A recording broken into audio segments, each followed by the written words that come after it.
I pozdrav Raja! U današnjem videu ću vam pokazati koje je to auto kupio naš Mehemlet. Ko ne zna Mehemleda, on je tu u Raji dugo s nama, vozio je Golfa dvicu bijelu.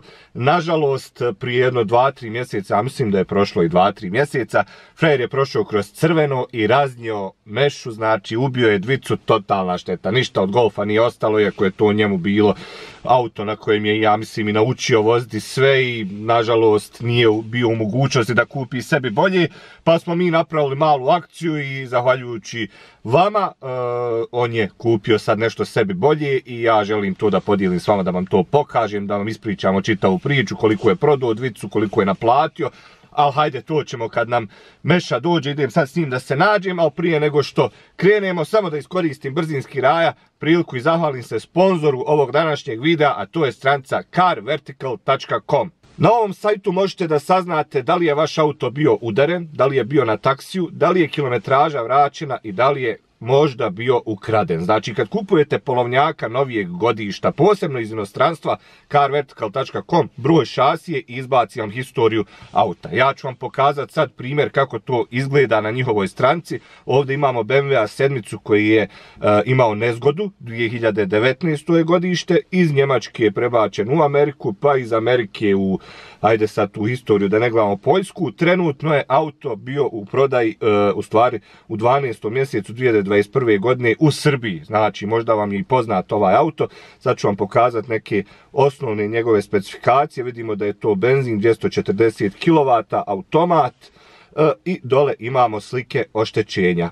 Još jednom, različito je, nekom ovo smeta, iskreno po meni nije toliko strašan udes, mogao se popraviti, jedino što ima ovu panoramu, pa zbog sile možda se to staklo pomjerilo, ne znam, ali ovdje bude svega Raja, bude i dosta više razbijeni auta, vidimo da je tabla otišla, airbag izletio volana, stvarno je bilo puno posla, ali dole vidimo, znači, u 11. mjesecu prošle godine da je auto uredno popravljen i da se prodaje, znači, negdje u Srbiji. Eto, ovako vam to izgleda Raja, spasite se od nekog lošeg auta tako što ćete posjetiti ovu strancu. U opisu mog videa imate link sa popustom, znači kroz moj link ostvarujete popust na provjeru vašeg automobila. A mi idemo sad da se nađemo s Mešom.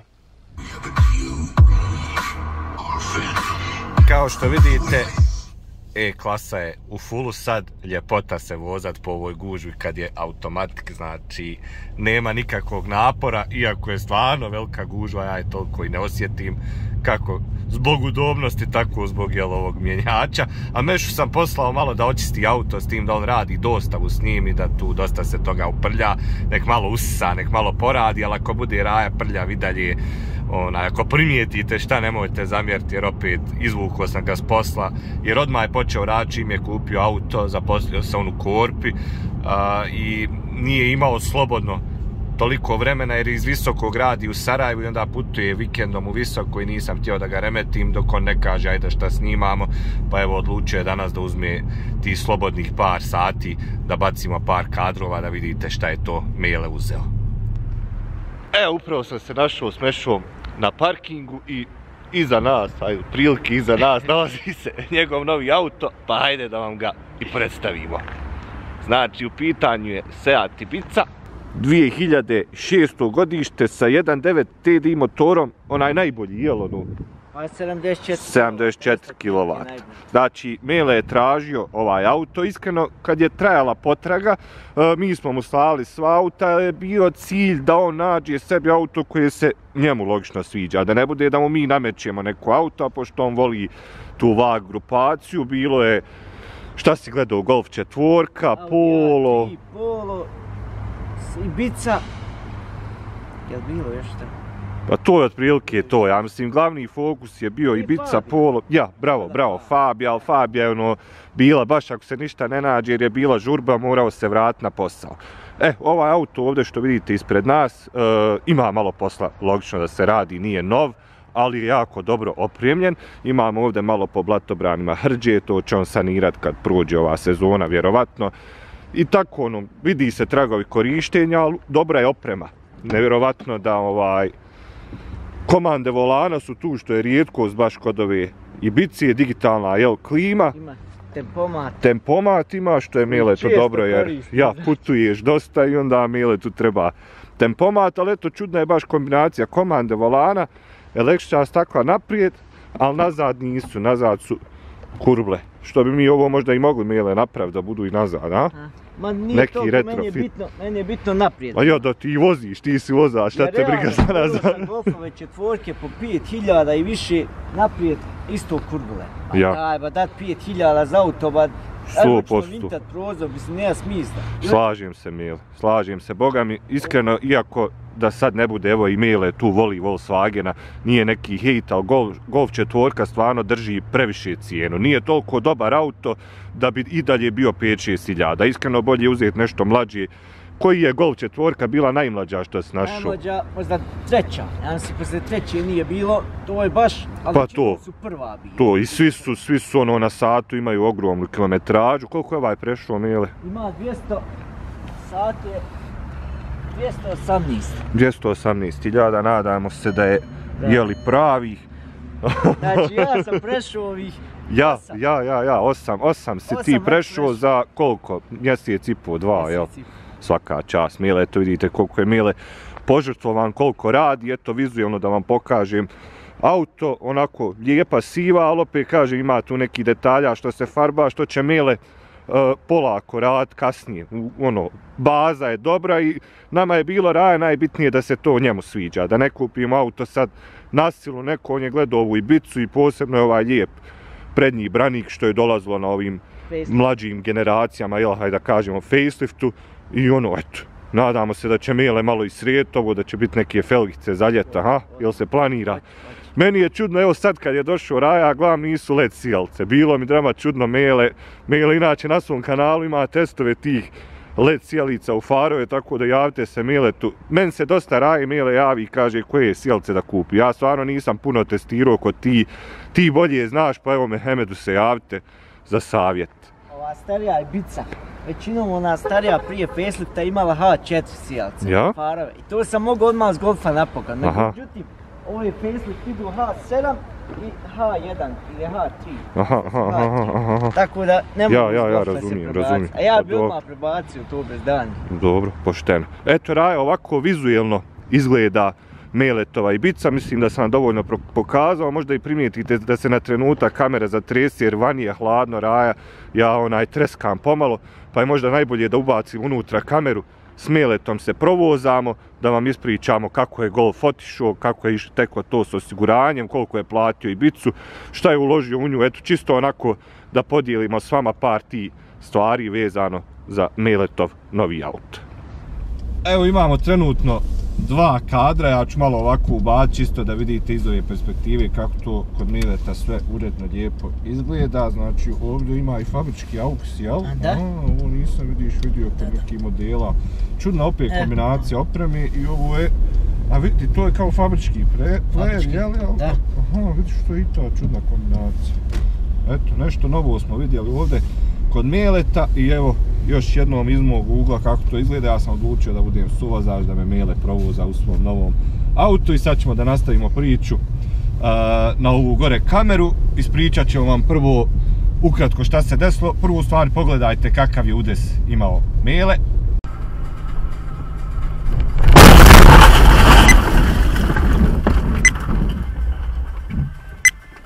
Bilo je Raja strašno, na početku ga nije ništa bolilo, kasnije nešto malo rame, jel? Manje bolilo, a bilo nešto, ali... Ali eto, nije se htio peglati oko toga da traži tu osiguranje, prošlo je kroz 7-10 dana, trajalo je nešto, jel? Osjetio si ti neke bolo, ali eto, Mile je ispoštovao taj dio. Joj, Mile, šta ide, šta je ovo, ćemo pogib, nemoj. Koliko ono konja? 110? 101. 101, ja, bravo, izgleda, 101, fino ide, zdravo izgleda, baš. Sad čitava ta priča, vidjeli ste devastacija dvice, onda se čekalo osiguranje da dođe do naplate jer očigledno Mile nije bio kriv. Golf kakav je, takav je, znači otišao je na oglas, Mile uzeo za nje koliko meša? 400 maraka u otpad. Eto, u otpad je auto otišao, dao mu je neki tu komšija 400 maraka, što iskreno za onakvo stanje, vidjeli ste koliki je udes bio i relativno ok cijena, mislim da je top prošao što s toga tiči. Dobra cijena otpadnog metala bila i zbog toga sam... A inače bilo jer bukvalno ništa je da motor, mjenjač, sve je tu se zdrobilo. Mjenjač slomljen skroz sa strane, motor, vjerovatno da je i motor od udarca, da ga je mjenjač poguro. Maja, nije bilo tu stvari za iskoristiti toliko, ali eto, Mile opet dobio dobru cijenu i osiguranje ti je dalo? Nešto više od 1200 maraka, 1200 i nešto. Iskreno, ja sam 1000, nadao se 1000. Ono, prihvatio bi 1000 što se kaže, ispod da je bilo... Malo i malo, nešto manje 950, ajde ne bi se ganjao radi 50 maraka. Ali već, na primjer, 900-800 ganjao bi se dalje sa njima. Međutim, odmah prva ponuda došla, toliko i toliko kao 1200 i nešto maraka. Mile, to upađe i kaj idemo laganica, znači imao je tu 1200, imao je vamo 400 što je prodao Golfa i Mile kako je radio ovo u Korpi, on je planirao da kupi bolji sebi auto, štedio si oko 1500 još. Ma je bilo 1800, tako nešto bilo. Uglavnom, bila je fina to cifra, ali nedovoljna da se kupi nešto ovako. Bila je to cifra da se kupi, šta si u tom rangu mogu gledati? Platio sam onu stariju Ibicu. Ja, starija Ibica, onda stariji Polo, šta smo ono još gledali, koji je ono još auto bio, Golf 3, trojka, mada to je hrđaju, baš teško je naći u dobrom stanju. Još smo nešto u tom rangu gledali, ali to je stvarno bila onako škakljiva cifra da se kupi dobar auto za posao koji Miletu treba, to je ovo dosta, na njemu treba pouzdan auto. Međutim, tu smo uskočili mi i vi, jel? I ovim putem vam se zahvaljujemo što se toga tiče. Uletili ste i na PayPalu smo skupili dosta novca. Pa, ne znam koliko 2000 i nešto, tamo vamo nešto su mi skupili kolege s posla. Tamo vamo na kraju je bilo malo više od 3000, eto, sve ukupno sam skupio malo više od 3000. Eto, i najviše pravimo ovaj video iskreno da vam se zahvalimo, da vam pokažemo šta je Mile kupio od para koji ste i vi ga pogurali. Stvarno hvala svima i evo, Mile nije očekivao da će ovako mlad auto da sjedne, sve su to bile neka stepenca jedna više, ovo je skok, jole? Ja očekivao samo da bude 2000 i ta maksimalno, eto da makar ako bude ovo stoljeće, ali eto, na kraju čak i 2006. Da, pomladio se Mile, baš eto, opet meni je drago da je kupio ono što se njemu sviđa, iako ima posla oko auta, da se razumijemo, ostavio on sa strane malo tih para, imao je savjet kad kupujete polovnjaka da ne potrošite nikad sve pare, jer nikad ne znate šta se može desiti, ima registracija, došle su malo loše gume, ti iz 2 kupio, jel tako? Stavio sam 2, ali sad će 2 dać nove. Ide i ljeto, nema ljetne, mora ljetne da kupi, tako da ruši na sunce. Jednostavno morate ostaviti malo para za te neke troškove i eto, ja se nadam da se usreću, jer čuli ste koliko je prešao, 8000 za manji mjesec i po, jer opet kažem, živi u Visokom, radi ovdje, posao mu je dostava i ja se nadam da će ga dugo slušat. Ako želite neki update poslije 3-4 mjeseca, Mile će napraviti još jedno 20.000. On je što se toga tiče iskren, reće vam sve kvarove, jel bilo šta i to. Unutrašnjost je za divno čudo, puno bolje nego vani. Negdje neko nije malo brinuo što se tiče one hrđe, tu je malo problematično, treba malo farbanja, možda i zamijeniti blatobrane na otpadu naći. Drugi, ali stvarno tabla je u dobrom stanju, nema ugrebotina, ova konzola i to. Volan je zgumeni, ali ofuca se od sunca najprije, gornji dio posebno. Sjedišta su čista, iako nije dubinsko rađeno. Neki stariji gospodin isto tu u susjedstvu je bio kod Mileta. Znači, taj čovjek je bio prvi vlasnik u BiH. On je kupio od nekog tamo trgovca koji je uvezo i on je kupio tada prije nepunije 3 godine, znači u februaru će biti 3 godine i kod njega je bilo to auto, nije on plaho toga ni vozio, on je prešao, on za godinu prijeđe što ja za mjesec, znači možda čak i više ja za mjesec prijeđe. Tako da je relativno očuvan, jer nije se to puno vozilo i garažiran je bio kod čovjeka. Eto, ništa rade, to je to. Hvala vama još jednom što ste pomogli u ovom, ne možemo nazvati projektu, nego u momentu kad je nekom trebala pomoć. I evo, vidjet ćemo dalje šta će biti s Miletom, da mi ne ulazimo u veću gužvu. Ajmo se mi vratiti na parking. Još jedan detalj koji vam moram spomenuti, što mi je Meša napomenuo, jeste da ove Ibice imaju inače problem s hrđom, zato pazite ovdje sastav praga blatobrana i vrata i čita blatobran, počne izbijati lagano i onda Raja to zamaskira, ofarba, neko je to ovdje i uradio, blago pokušao to sakriti, onda ona se pravi ispod te boje i pravi problem, tako da dobro je što nazad nije toliko, jel' Mile? Nazad je dobro, nazad je to. Jer nazad je opet to fiksni blatobran, ne možete ga zamijeniti, dok naprijed možete da kupite, možete čak naći u istoj boji, tako da eto, ostavit ćemo Miletu da se igra. Meni je drago da je kupio eto sebi dobar auto, a mi smo se opet smrzli i idemo lagano sad kući. Mile, evo ruke, sretno. Ima još jednu manu da... Koju? Hajde. Pa ima i polo, to mi je Kule govorio, evo. Da čujemo.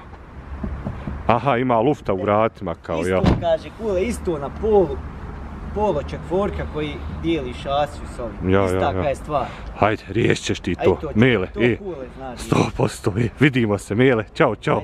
Ajde da mi uđemo unutra i ugrijemo i da se tu Raja i pozdravimo. Ovo više nema ovako smisla, strašno je hladno. Ako ovo stabilizacija ispravi, znači da je kamera dobra. Raja, ja se nadam da vam se svidio novi Miletov auto, ja mu želim puno kilometara da se navoza. Hvala vama još jednom što ste mu pomogli da eto kupi sebi nešto malo novije, o čemu je da kažemo i maštu, svi maštamo da vozimo što bolja, što novija auta. A mi se Raja uskoro vidimo u nekom drugom klipu, ja se nadam da ćemo moći nešto snimiti jer ovo je baš ova zima uzela maha. Raja, pozdrav!